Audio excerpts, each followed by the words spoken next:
warahmatullahi wabarakatuh.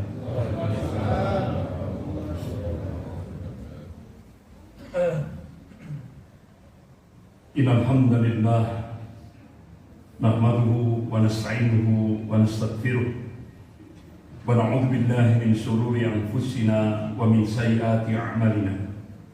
May yahdihillahu fala mudilla lahu wa may yudlil fala hadiya lahu. Asyhadu an la ilaha illallah wahdahu la syarika lahu wa asyhadu anna Muhammadan 'abduhu wa rasuluh.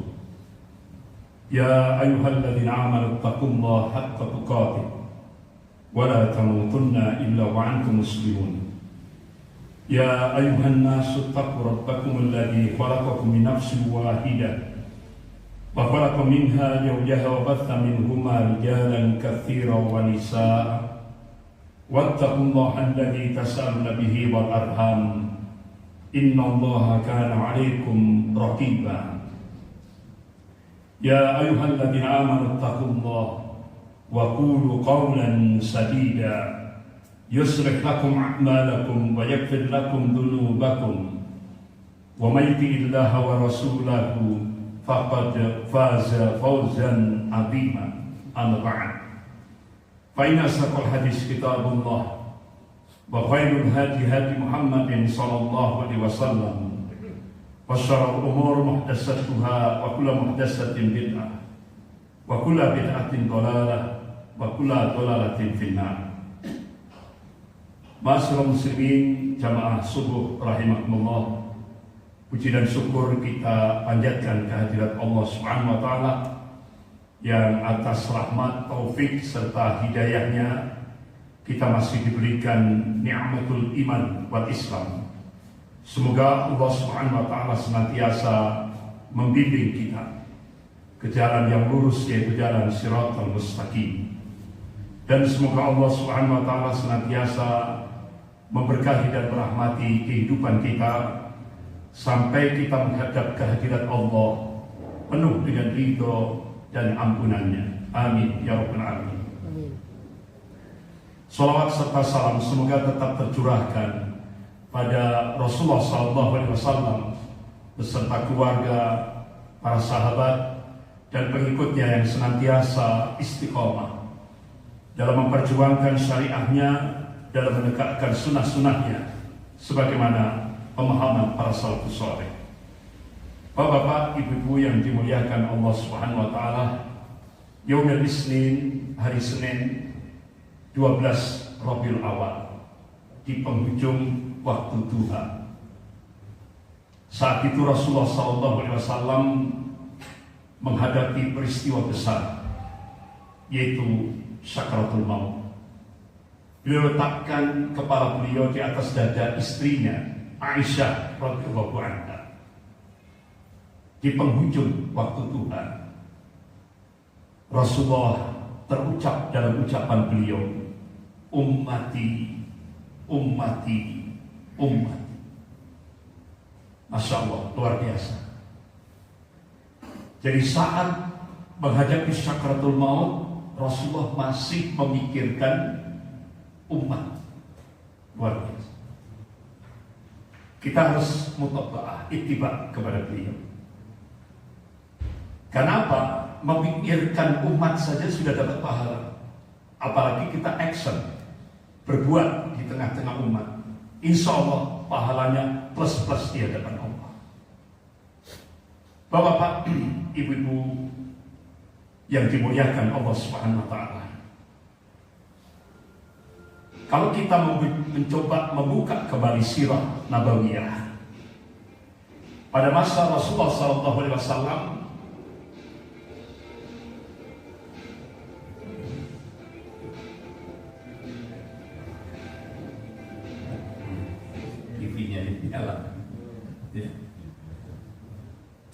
pada masa saat Rasulullah SAW dan para sahabatnya waktu itu, beliau dihadapkan oleh dua negara adidaya, dua negara superpower, Persia dan Roma. Bagaimana Rasulullah SAW saat beliau menjelang wafatnya, Rasulullah SAW memberi amanah, memberi tugas pada seorang sahabat pemuda yang umurnya kurang lebih 18 tahun. Bapak-bapak, ibu-ibu yang dimuliakan Allah, umurnya kurang lebih 18 tahun. Kalau di Indonesia ya setingkat SLTA. Rasulullah memberi amanah tugas kepada Usamah bin Zaid bin Harithah, pemuda yang umurnya 18 tahun. Langsung diperintah oleh Rasulullah, kamu saya jadikan sebagai panglima perang untuk menghadapi dua negara superpower, Persia dan Romawi. Pertanyaan kita, kenapa Rasulullah tidak memberi amanah kepada veteran-veteran perang Badar yang lebih ahli, yang lebih artinya menguasai strategi perang? Tapi kenapa Rasulullah memberi amanah justru pada seorang sahabat pemuda yang umurnya kurang lebih 18 tahun untuk menghadapi dua negara superpower, Persia dan Romawi? Bapak-bapak, ibu-ibu yang dimuliakan Allah Subhanahu wa taala, Masya Allah, apa sikap para sahabat Rasulullah setelah Rasulullah wafat? Apa yang diingatkan, apa yang ditetapkan oleh Allah dalam surah Al-Ahzab ayat 71, benar-benar para sahabat Rasulullah ketika mensikapi apa yang sudah diamanahkan oleh Rasulullah dengan sikap sami'na wa ata'na, kami dengar, kami taat, tanpa reserve. Ini sikap para sahabat Rasulullah. Allah ingatkan dalam surah Al-Ahzab ayat 71, A'udzubillahi minasyaitonir rajim, wa may yuti'illaha wa rasulahu faqad faza fawzan 'azima. Barang siapa yang taat kepada Allah dan Rasulnya, maka sesungguhnya dia telah mendapatkan kemenangan yang besar. Masya Allah. Begitu Rasulullah wafat Yaumul Isnin 12 Rabiul Awal di penghujung waktu Tuhan, estafet kepemimpinan dilanjutkan oleh Khalifah Abu Bakar As-Siddiq radhiyallahu anhu. Beliau langsung melaksanakan amanah wasiat dari Rasulullah SAW untuk mengangkat seorang pemuda yang umurnya 18 tahun, Usamah bin Zaid bin Harithah, untuk dijadikan panglima perang dan menghadapi dua negara superpower pada saat itu, Persia dan Romawi. Alhamdulillah, Allah berikan al-falah, kemenangan. Sampai Khalifah Abu Bakar As-Siddiq radhiyallahu anhu wafat, diganti estafet kepemimpinan oleh Khalifah Umar bin Khattab radhiyallahu anhu.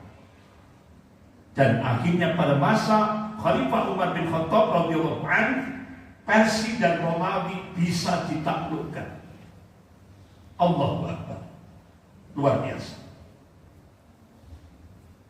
Kenapa? Para sahabat Rasulullah meyakini wa man nasru illa min indillahi azizil hakim. Kemenangan itu datangnya dari Allah yang maha perkasa lagi maha bijaksana. Bahkan Allah berjanji, wa kana haqqan 'alaina nasrul mu'minin. Kewajiban kami memenangkan golongan mukmin. Ini sebuah kepastian dan kita tidak boleh ragu. Pasti. Dan itu menjadi keyakinan para sahabat Rasulullah SAW. Bahkan bapak-bapak, ibu-ibu yang dirahmati Allah, di Jawa Timur ini juga pernah terjadi. Saat peristiwa 10 November di Surabaya, Bung Tomo meyakinkan wa man nasru illa min indillahi azizil hakim. Kemenangan itu datangnya dari Allah yang maha perkasa lagi maha bijaksana. Sehingga ketika Inggris membombardir Surabaya dengan pesawat-pesawat dan persenjataan yang canggih, sementara umat Islam bambu runcing. Itu kalau di kita tidak masuk akal, tidak logik. Tapi Allah tunjukkan kekuasaannya. Siapa yang dimenangkan oleh Allah? Bambu runcing. Tidak masuk akal, tapi itulah Allah tunjukkan kekuasaannya. Sehingga sampai Bung Tomo, saya waktu itu mencari kalimat apa yang bisa membangkitkan semangat jihad kaum muslimin pada saat peristiwa Surabaya 10 November itu. Ternyata kalimat itu adalah kalimat takbir, Allahu Akbar, Allahu Akbar, Allahu Akbar. Itu. Bagaimana kalau kita kembalikan pada nas Al-Quran dan As-Sunnah? Allah ingatkan dalam surah Al-Imran ayat 139. A'udzubillahi minasyaitonir rajim. Wala tahinu wala tahzanu antumul a'launa in kuntum mu'minin. Jangan kamu lemah, kata Allah. Tidak boleh kita lemah. Jangan kamu pesimis, tidak boleh sama Allah. Jangan kamu merasa inferior, tidak boleh sama Allah. Jangan kamu merasa marginal, tidak boleh sama Allah. Wala tahzan, dan jangan kamu sedih. Wa antumul a'launa, sesungguhnya kamu itu tinggi. Coba. Ayat itu Allah gunakan kata a'la. A'la itu kan isim tafdil. Artinya disifati oleh ayat itu bisa tinggi, bisa unggul. Kalau ayat itu kita korelasikan di Indonesia, pertanyaannya kapan umat Islam di Indonesia bisa tinggi? Kapan umat Islam di Indonesia bisa unggul? Kapan umat Islam di Indonesia bisa punya al-izzah, kewibawaan? Allah berikan kuncinya, in kuntum mu'minin. Jika kalian beriman kepada Allah, jika kalian menjadi hamba Allah yang muwahhid, pasti Allah berikan kemenangan. Al-Fatihah. Dan kemenangannya itu kemenangan yang hakiki di dunia wal akhir. Nah, Bapak-bapak, Ibu yang dirahmati Allah. Jadi kembali lagi kepada tadi, Allah kan ingatkan yang paling keras permusuhannya terhadap hamba Allah yang mukmin itu Yahudi. Kalau Bapak Ibu lihat di mata uang $1, itu ada ini. Ada simbol mata satu, ada piramid. Kemudian di bawahnya itu ada tulisan Novus Ordo Skilo, itu bahasa Ibrani. Kalau di bahasa Inggris kan the New Order, tatanan dunia baru. Kalau menurut agama kita, sistem Dajjal. Itu. Jadi Yahudi, Zionisme internasional ini, mereka berambisi ingin menjadikan seluruh dunia ini di bawah kontrol dan otoritasnya. Nah sekarang Bapak-bapak Ibu yang dirahmati Allah, kita kecilkan. Bagaimana untuk Indonesia? Targetnya 2025. Berarti kurang 3 tahun. 2025. Itu target. Artinya apa? Akan mencengkramkan kuku-kukunya lebih dalam lagi. Bagaimana strateginya? Ada 9 strategi. Bapak-bapak, Ibu yang dirahmati Allah, Yahudi masuk ke Indonesia start 1602. Jadi Yahudi itu masuk pertama kali bukan di Palestina, tapi ke Indonesia. Tahun 1602 sudah masuk ke Indonesia. Belum ada, belum pernah, belum ke Palestina, belum. Ke Palestina kan 1948.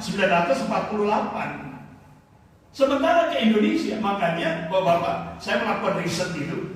Saya jadikan sebuah tesis tentang Harakatus Suhyun di Indonesia, gerakan Zionisme internasional di Indonesia.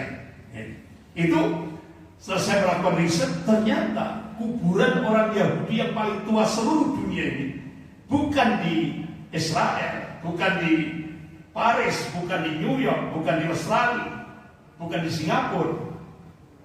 Kuburan orang Yahudi yang paling tua seluruh dunia ini ada di Indonesia. Jalan Tanah Abang 1 nomor 1, Jakarta Pusat. Dan itu sudah saya lihat sendiri. Jadi di keramiknya itu, di keramik marmernya itu diresmikan bulan Juli 1600 sekian. Begitu saya masuk, saya belok ke kanan, kuburan Jenderal Kohler. Itu saya buka literatur, ternyata Jenderal Kohler itu ditembak oleh Mujahidin Aceh Darussalam. Itu persis di depan Masjid Baitur Rahman Aceh Darussalam. Dan akhirnya ketika saya melakukan penelitian di sana, ternyata benar itu Pak. Jadi kalau Bapak Ibu di Masjid Raya Baitur Rahman Aceh Darussalam itu di depannya itu ada plang tempat ditembaknya Jenderal Kohler. Jadi Jenderal Kohler itu orang Yahudi yang cukup militan dari Ordo Kabbalah. Jadi dia dijadikan komandan pasukan penjajah Belanda untuk menjajah Indonesia. Itu dikuburkan di Jalan Tanah Abang 1 nomor 1, Jakarta Pusat. Kemudian saya belok ke kiri.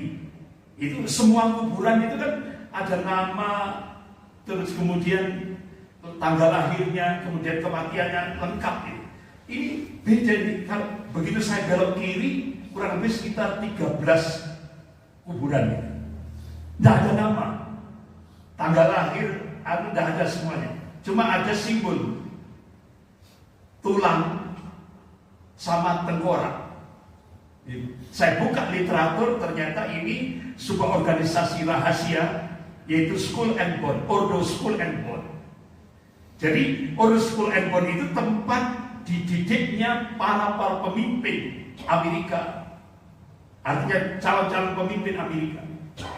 Nah, salah satunya di antara di situ saya buka fotonya George Bush. Makanya di dalam Skull and Bone itu rata-rata mereka dididik untuk haus darah.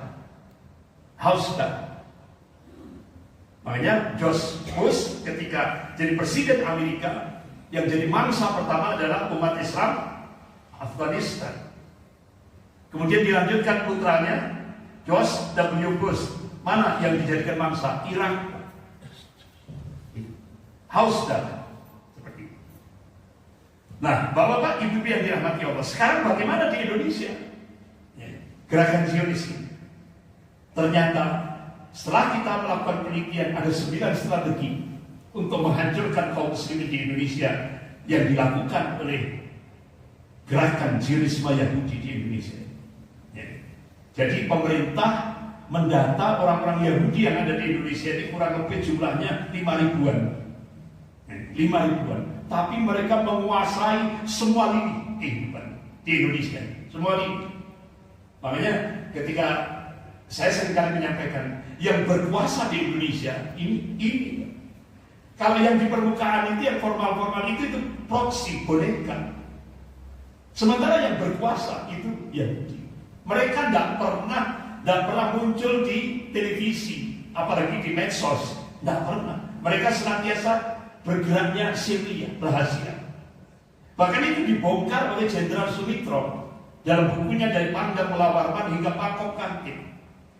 Sampai Jenderal Sumitro itu mengungkap kantor dagang Israel yang ada di Jakarta itu cuma kamuflase. Tapi di dalamnya itu operasi-operasi intelijen. Semua yang menguasai sumber daya alam di Indonesia Yahudi. Sampai kota kecil Bojonegoro, di sana ada blok cepu. Siapa yang menguasai? ExxonMobil, Yahudi Amerika. Bahkan Bapak Ibu yang dirahmati Allah, selama ini kan kita tahu tambang emas terbesar itu kan di Freeport. Tapi ternyata ada tambang emas yang lebih besar dari Freeport. Kalau Freeport dikuasai Yahudi Amerika, sementara di Halmahera itu ada tambang emas yang lebih besar dari Freeport. Sekarang sudah dikuasai Yahudi Cina. Jadi Yahudi Amerika dan Yahudi Cina ini benar-benar sudah menguasai semua lini kehidupan. Bapak-bapak, Ibu-ibu yang dirahmati Allah, saya nggak usah merinci segala strategi ini karena ini butuh waktu tersendiri. Jadi yang pertama, proyek pemiskinan, penguasaan sumber daya alam, penguasaan aset-aset ekonomi. Yang keempat, penguasaan aset informasi, penguasaan sistem politik dan hukum, penghancuran moral, penghancuran militansi Islam, de-islamisasi dan konversi agama atau pemurtadan. Inilah sebenarnya strategi yang dilakukan oleh Zionis Yahudi, ditopang oleh negara-negara Barat dan misionaris, lembaga-lembaga misionaris dunia, khusus di Indonesia. Targetnya 2025. Mereka akan lebih menguasai Indonesia. Nah sekarang kita kan tadi diingatkan oleh Allah Subhanahu Wa Taala, kita tidak boleh pesimis, kita tidak boleh sedih, tidak boleh. Kita harus optimis. Nah, apa langkah konkret kita untuk menghadapi dua negara adidaya yang sudah nyata di Indonesia? Ayo bangun kekuatan umat.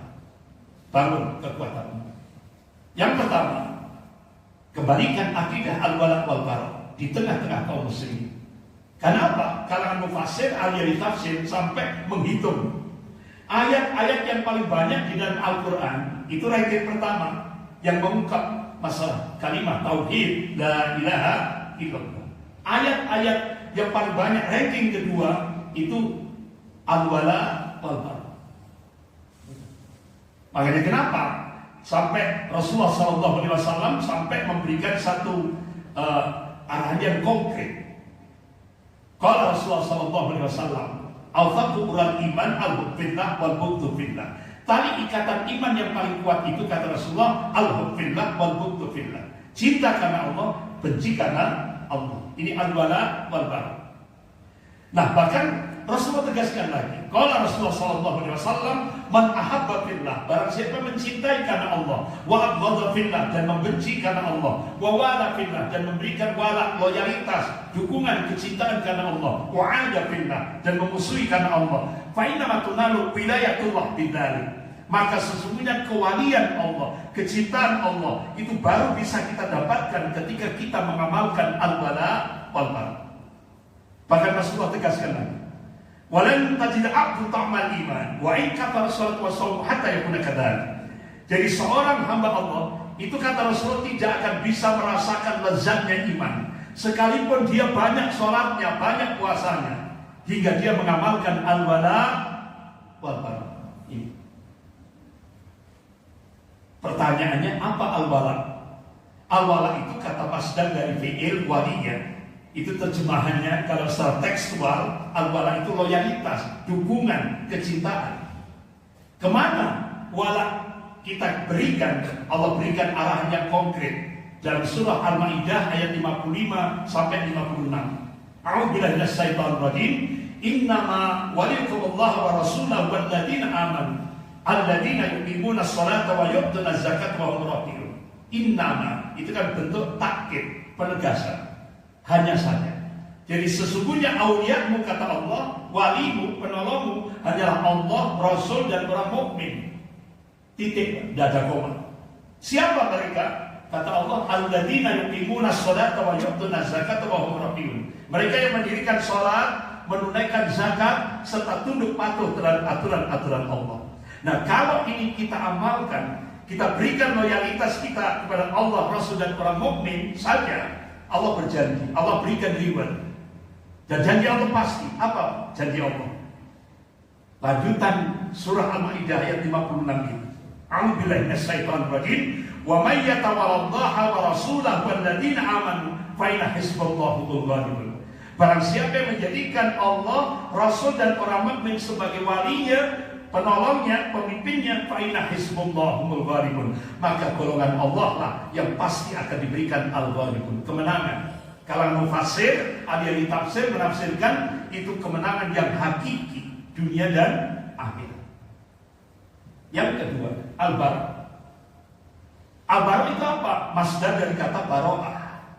Allah ingatkan dalam surah At-Taubah ayat 1, tanpa diawali dengan basmalah, tanpa bismillah. Langsung, pernyataan langsung dari Allah dan Rasulnya, tanpa diawali basmalah, langsung bara'atu minallahi wa rasulih. Pernyataan langsung dari Allah dan Rasulnya, barok, putus terhadap orang-orang kafir dan orang-orang musyrik. Jadi bapak-bapak, ibu yang dirahmati Allah, wilayahnya al-wala itu apa-apa yang dicintai oleh Allah dan Rasulnya, kita wajib mencintainya. Wilayahnya al-bara, apa-apa yang dibenci oleh Allah dan Rasulnya, kita wajib membencinya. Dalam 4 aspek: ucapan, perbuatan, i'tiqad, keyakinan, dan orangnya. Nah, karena ini masalah yang sangat urgent. Kebalikan, akidah al-wala. Kemudian yang kedua, Bapak Ibu yang dirahmati Allah, untuk membangun kuatul ummah, ayo kobarkan semangat jihad fisabilillah seperti yang telah ditegakkan oleh Rasulullah SAW dan sahabatnya.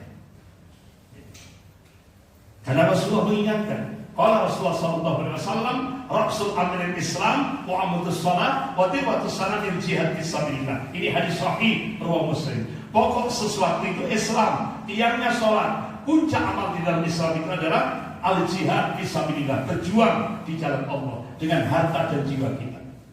Bahkan Rasulullah mengingatkan, barang siapa dari umat Rasulullah selama hidupnya belum pernah bercita-cita untuk berjihad, berjuang di jalan Allah, selama hidupnya tidak ada angan-angan untuk berjihad di jalan Allah, kalau dia mati saat itu, kata Rasulullah, maka sohbatin bin nifaq, maka matinya termasuk dalam salah satu cabang kemunafikan, mati dalam keadaan munafik. Nah, saya tanya, bapak-bapak, ibu-ibu dari rumah datang ke Masjid Nurul Islam, ini masuk kategori jihad atau tidak? Pagi ini loh, ini masuk kategori jihad. Jihad itu tidak ada perang.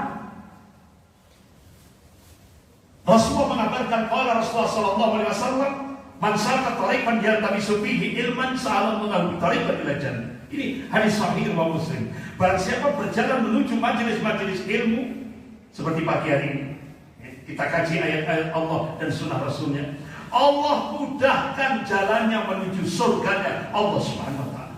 Masya Allah, luar biasa ya. Tidak hanya itu, Rasulullah mengabarkan Allah akan berikan sakinah. Bahkan para malaikat mendoakan, Allah maghfir lahu warhamhu, ya Allah ampunilah dia, cintai itu. Bahkan Rasulullah mengabarkan Allah akan mengeluh-elukan di penghuni langit. Bagi umat Rasulullah yang senang menghadiri majelis-majelis ilmu. Makanya Bapak Ibu, kalau sedang berjalan menuju majelis ilmu, di tengah jalan kecelakaan meninggal, itu dihitung mati syahid.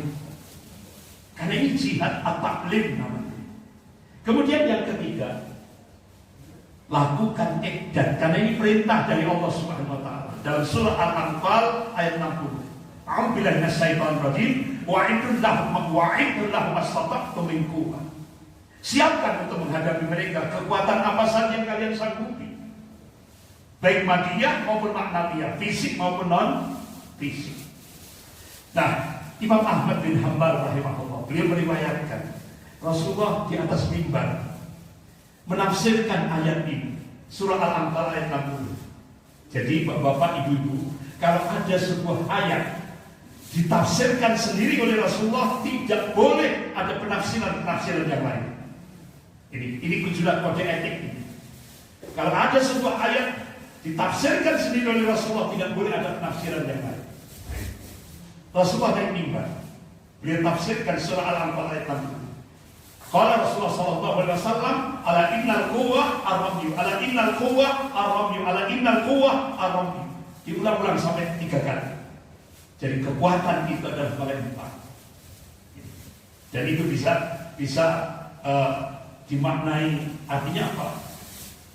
Bangkitkan, lakukan persiapan baik fisik maupun non fisik. Kemudian yang keempat, bapak-bapak, ibu yang dirahmati Allah, bangun persatuan dan kesatuan shaf di tengah-tengah perselisihan umat sekarang ini. Karena Rasulullah mengingatkan pada umatnya, qala Rasulullah sallallahu alaihi wasallam, al-jama'atu rahmatun wal furqah adzab. Ini hadis sahih riwayat Ahmad. Bersatu itu rahmat, berpecah itu adalah adzab. Bahkan Allah mengarahkan, a'udzubillahi minasyaitonir rajim, wa'tasimu bihablillahi jami'an wa la tafarraqu. Hendaklah kalian semuanya berpegang pada tali agama Allah dan jangan berpecah belah. Tidak boleh berpecah belah. Bapak Ibu yang dirahmati Allah. Yang kelima, yang terakhir, persiapkan generasi 554. Generasi 554 ini, yaitu generasi yang karakternya secara rinci Allah ungkap di dalam surah Al-Maidah ayat 54. Karakter yang pertama, yuhibbuhum wa yuhibbuna. Mereka mencintai Allah dan mereka dicintai oleh Allah. Karakter yang kedua, adillatin 'alal mu'minin, rendah hati terhadap sesama mukmin. Karakter yang ketiga, aizzatin 'alal kafirin, tegas terhadap orang kafir dalam aspek akidah. Kemudian karakter yang keempat, yujahiduna fi sabilillah wa la khaufuna laumata laim. Mereka senantiasa berjuang di jalan Allah dan tidak takut terhadap celaan orang-orang yang suka mencela. Karakter yang kelima, generasi yang punya al-wala' wal bara' yang jelas tidak sama. Bapak-bapak, ibu yang dirahmati Allah, ayo sebelum kita meninggal, ciptakan kader yang akan meneruskan estafet perjuangan kita. Minim ayo jadikan anak-anak kita menjadi generasi 554, generasi yang termaktub dalam surah Al-Maidah ayat 54. Kita mencoba untuk membuka kembali di rumah masing-masing. Karena bapak-bapak ibu yang dirahmati Allah, saya kira kita sebagai orang tua sangat-sangat merindukan yang saat kita menghadapi sakaratul maut, anak-anak kita sendiri yang mentalkinkan kita dengan kalimat tauhid la ilaha illallah. Dan kita sebagai orang tua sangat-sangat merindukan yang memandikan jenazah kita, anak-anak kita sendiri, bahkan yang mengkafani, mensolati kita bahkan di samping kaum muslimin, dan itu menjadi syafaat nanti bagi kita yang sudah menjadi jenazah. Dan kita sangat merindukan sekali saat jenazah kita diletakkan di alam kubur, anak-anak kita sendiri yang akan meletakkan dengan ucapan Bismillah wa ala millati Rasulillah. Itu saya kira semua orang tua merindukan. Dan saya kira semua orang tua merindukan saat kita berada di alam kubur, tetesan air mata anak-anak kita bersimpuh di hadapan Allah, mendoakan kedua orang tuanya agar diampuni oleh Allah. Saat sepertiga malam, 2/3 malam, yang ziru rabbuna ila sama itunya thuluthul lail akhir. Itu yang kita rindukan. Oleh karena itu sebelum kita mati, ayo jadikan anak-anak kita menjadi anak yang soleh dan solehah. Kenapa? Ini investasi besar. Kita seringkali disibukkan oleh investasi dunia, lupa pada investasi besar yang membahagiakan kita dunia dan akhirat, yaitu anak yang soleh dan solehah. Itu yang kita punya. Bapak-bapak, ibu yang dirahmati Allah, mudah-mudahan Allah Subhanahu wa taala memberikan kemampuan kepada kita semuanya untuk mengamalkan 5 solusi yang diberikan oleh Allah dan Rasul-Nya untuk menghadapi masalah ummah, problematika umat